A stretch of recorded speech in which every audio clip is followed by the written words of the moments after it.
Hello guys, welcome back to another video. My name is Joseph Kraus. I grew up in the Hasidic Jewish community where I was not allowed to eat Ritz crackers. I was also not allowed to eat Philadelphia cream cheese. I was also not allowed to eat anchovies. Okay, so today I'm gonna be trying all of this. We're gonna make little sandwiches, a little bit like these sandwiches. So what we're gonna do is we're gonna put anchovies, and first we're gonna take a cracker, right? And we're gonna put a little bit of the garlic and herbs Philadelphia cream cheese. I tried it today for the first time. So we're gonna put it a little bit on the cracker like this. See, it tastes very good. So you're gonna put the cream cheese,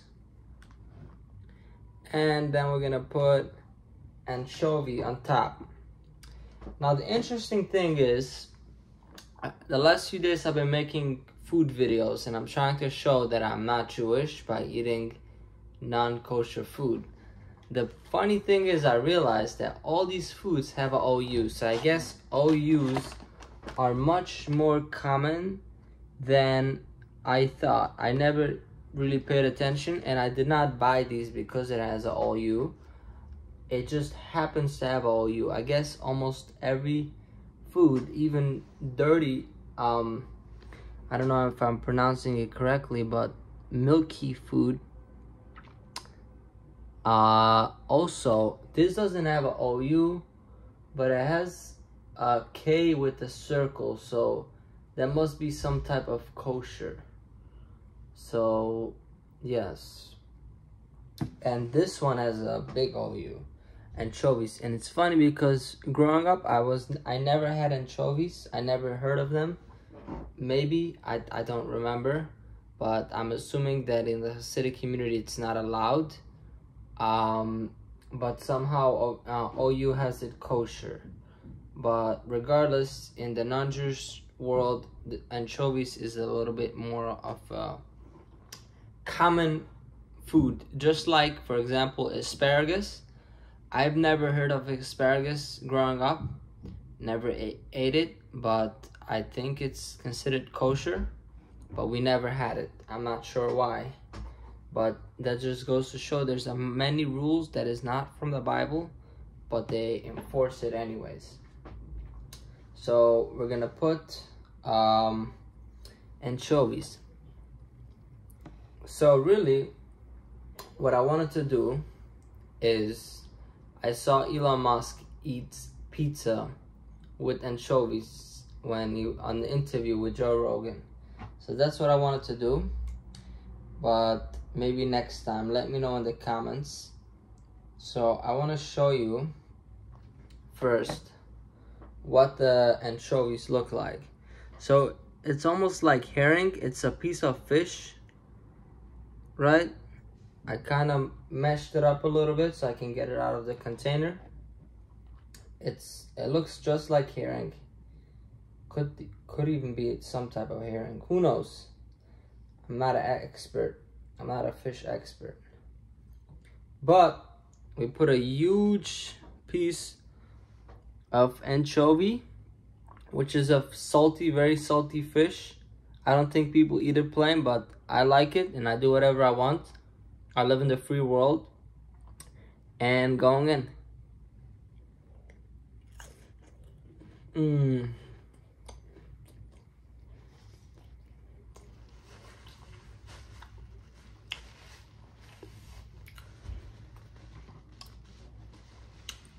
It's very, very salty.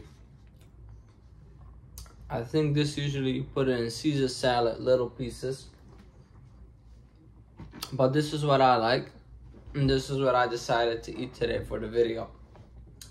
So, also, now it's Friday night, so on normal circumstances, if I would have been in the Hasidic community, I would have had to eat now gefilte fish, also fish, but gefilte fish, which most people hate. Most people say gefilte fish is terrible. And every Saturday, every Shabbos, you eat the exact same meal. Gefilte fish, challah, soup, and anyways, I can say the Yiddish name, ferfel, kigel, all the foods every week the same, and usually doesn't taste good. Most people don't know how to cook these traditional Jewish foods, so it even tastes decent. But regardless, you are framed before you were born. I know that if you're born Hasidic on Saturday night, this is what you're gonna eat for the rest of your life. I don't want to live a life like that. I want to live a life where one Saturday I can eat gefilte fish, even if I'm not Jewish. I don't have to do the whole prayer. I don't have to do everything around it, just so I can eat gefilte fish. If I happen to like gefilte fish, I can eat it. If I don't have to. And one day, if all I want to eat is pizza and the crackers with anchovies, I can do that. And nobody can stop me. Okay? So we're gonna eat another cracker. It's kind of hard to get it out of the can. Okay.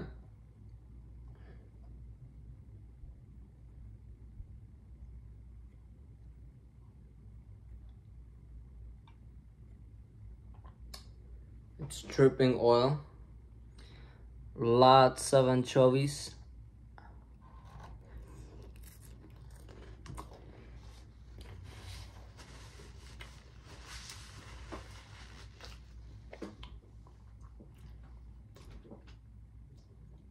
It has little bones in it, almost like sardines.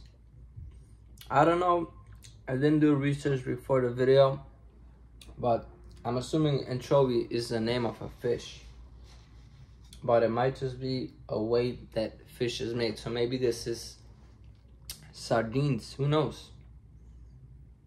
So let me know in the comments. That's what comments is all about, so people can inform each other. So if there's misinformation in the video, people can tell, or if there's agreement to what a person says on YouTube, people can agree. So you all have to make your own decisions. I can only guide you and tell you my way of doing things. All right?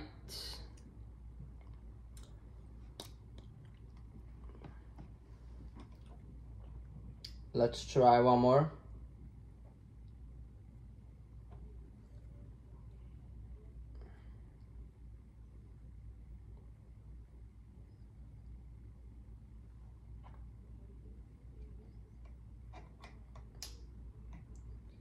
Da, da, da, da, da.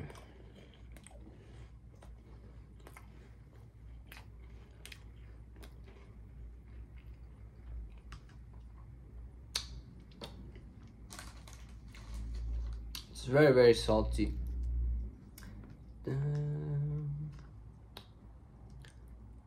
Now just the cream cheese.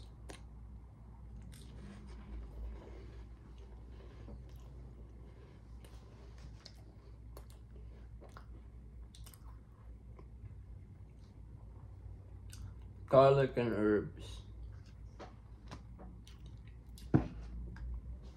Okay. So now I'm gonna say, I think the greatest day of my life was the day that I decided to leave the Hasidic community. No, not okay, I guess that day, but more the day that I actually left, okay? The day that I was already outside and my pious, my curls, and my beard, everything, I left. I went from being all the way Jewish to all the way not Jewish. That was the greatest day of my life. Why? Because even if I would have went back to my community 5 minutes later, after I cut off everything, I would have never been the same. I would have always been more free. Okay? So meaning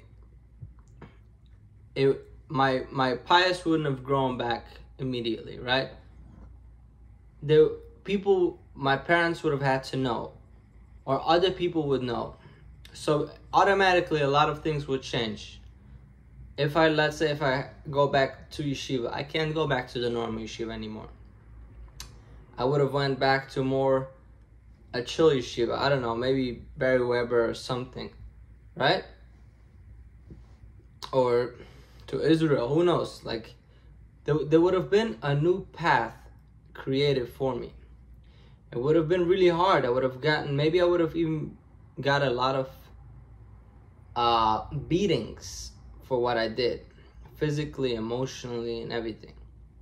But eventually, I would have had a more chill life, because when you lower the expectations from your parents, your community, yourself, and everybody, and then you go higher and everybody's happy. But if the expectations for you is all the way over here, you're gonna have to perform the whole time here. If you bring it down here and then you go over here, then you're doing good. Everybody's like, oh, really, it was supposed to be here, and now he's here. I don't know how much sense this makes, but I'm gonna keep explaining it. The longer I stay out of the Hasidic community, even days, especially at the beginning, I count the 1 day, 2 day, 3 days, 1 week, 1 month, 1 year. It's impossible to think about the community the same way, because you see everything else.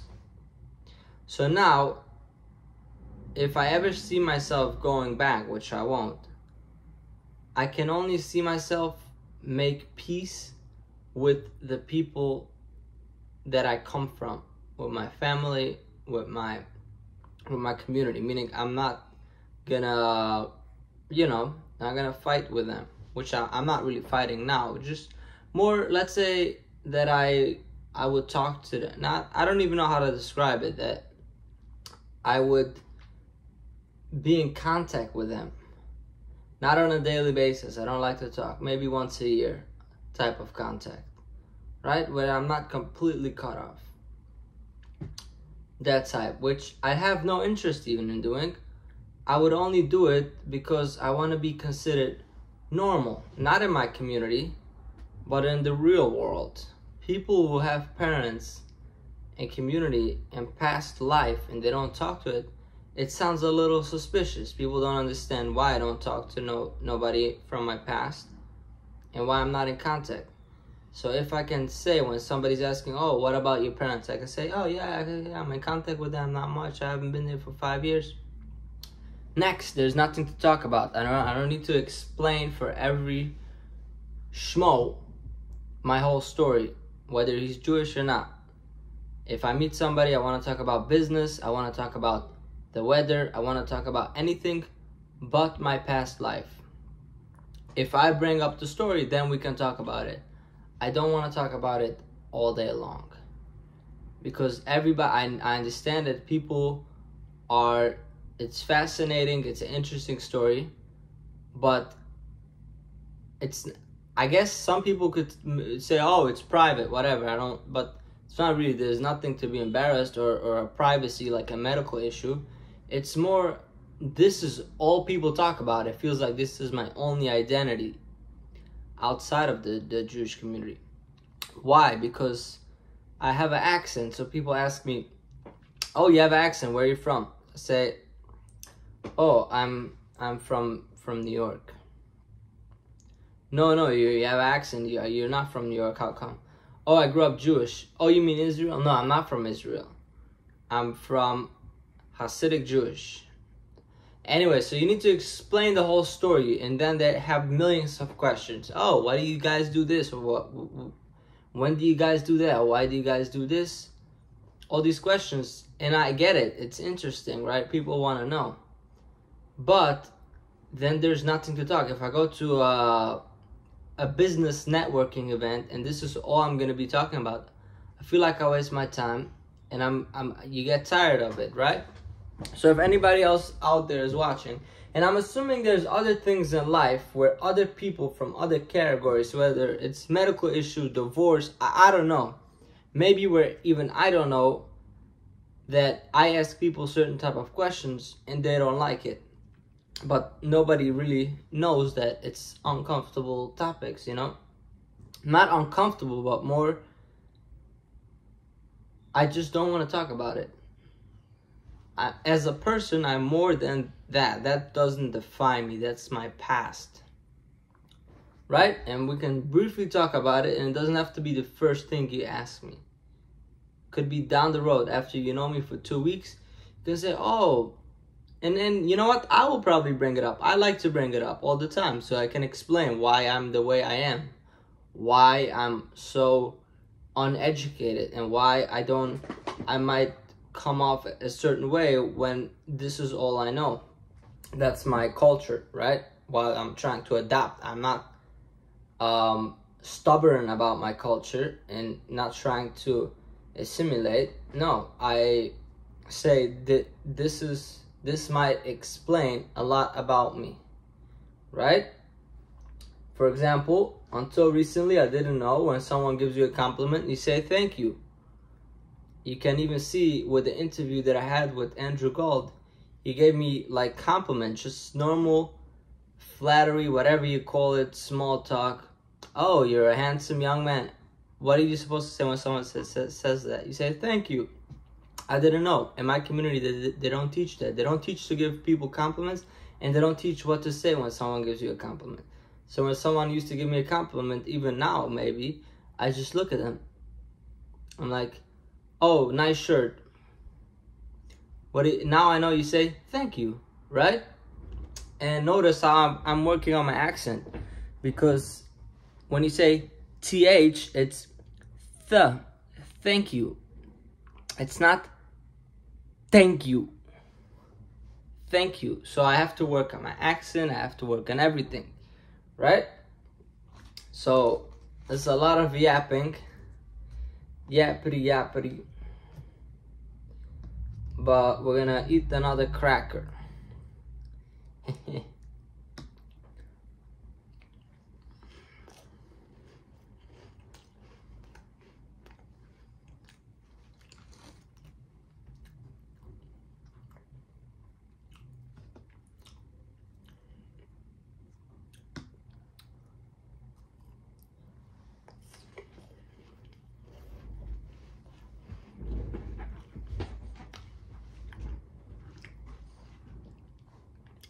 Thank you guys for watching. See you next time. Subscribe to the channel. Turn on the notifications. Follow me on Instagram. Joseph Kraus 18. JOSEPHKRAUS 18. Bye bye. Peace.